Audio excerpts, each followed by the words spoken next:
There is a certain kind of love that stays with you even after it changes.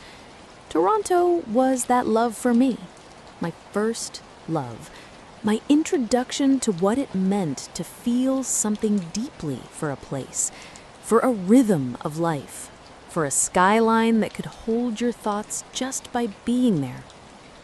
I was 15 years old, sitting in the back of my 9th grade classroom.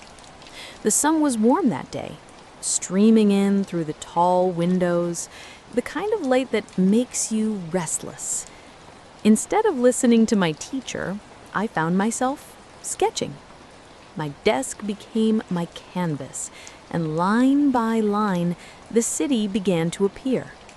The CN Tower rising tall and slender, the clustered silhouettes of glass buildings reflecting the sky. The streets I had only walked a handful of times, but that felt like mine already. I pressed the pencil down firmly, drawing carefully because I wanted to get Toronto right. When the bell rang, my teacher asked me to stay behind. She watched as I erased the skyline, each line fading into nothing. I remember thinking that it felt like erasing a dream. A small act, but it lingered with me. The memory of erasing Toronto stayed long after the pencil smudges were gone. That was the beginning of my love. At 15, I didn't understand what love was supposed to feel like. But with Toronto, I knew. It was in the way the city carried itself, strong and reaching. It was in the weight of the buildings, the mix of voices, the rush of cars along the Gardiner Expressway. Toronto felt like possibility, like ambition, like the sky itself had bent low to touch the streets. I spoke of Toronto often. I corrected people gently on how to say its name. Not Toronto, but Toronto, smooth and clipped the way the locals say it. That small correction felt like intimacy, like protecting something I cared for.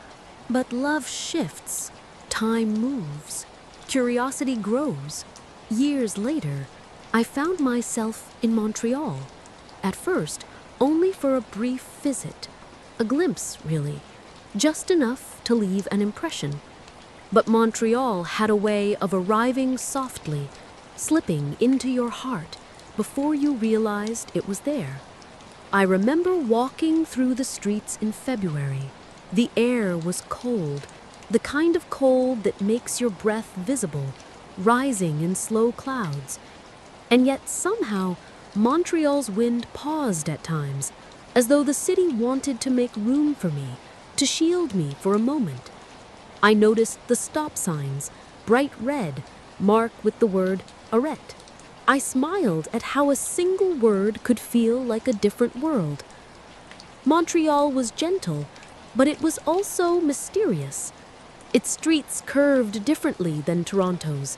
Its rhythm was slower, more deliberate. The language danced differently too. French words carried lightly in the air, falling softly on the ears. I didn't speak French, though sometimes I imagined I could. I thought maybe one day I would try. I didn't need to know every landmark. I didn't need to memorize the streets. Being there was enough. Simply existing in Montreal's air felt like being held, like being noticed without needing to speak. And so I began to realize my love had shifted. Toronto, my first love, still mattered. But Montreal had quietly taken my heart. There were mistakes, of course, moments of rushing, of misreading signs, of feeling like I was playing a game I didn't fully understand. But even through confusion, Montreal forgave. The city was patient. It waited. I remember one drive, the long stretch of the 401, cars streaming like beads of light, the radio low. We spoke little, only the occasional comment. Sometimes honesty arrived in those quiet drives. truth spoken plainly, without decoration, and sometimes silence said even more. I thought about the gardener, about approaching Toronto's skyline, the view of the CN Tower that always caught my breath.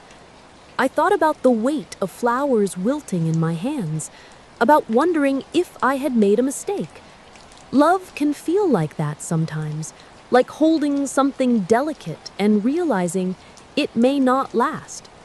But then I thought of Montreal again, of how it had no need to impress me with skyscrapers or crowded streets. Montreal spoke in subtler ways, in the warmth of a bakery window, in the pause of a stranger's smile, in the stillness of February air. I couldn't always explain what I saw there, what I felt. I don't even remember everything I did in Montreal. What I do remember is simply being.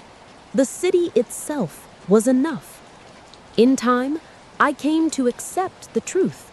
Toronto had been my first love, but Montreal was the one I wanted to stay with.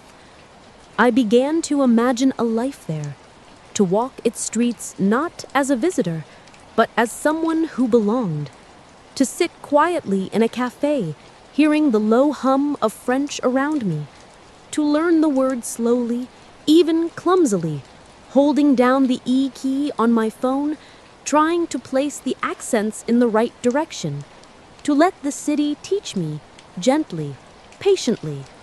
Toronto will always be a part of me. It gave me my first taste of love, my first sketches of longing. But Montreal is where I feel at peace now. Montreal is where the air pauses for me, where the streets feel like they are waiting for my footsteps. And so, Montreal, this is my love letter to you, my promise that I will stay, that I will listen, that I will learn. I know I've made mistakes. I know I've stumbled, but I am here now. I will walk with you. I will grow with you.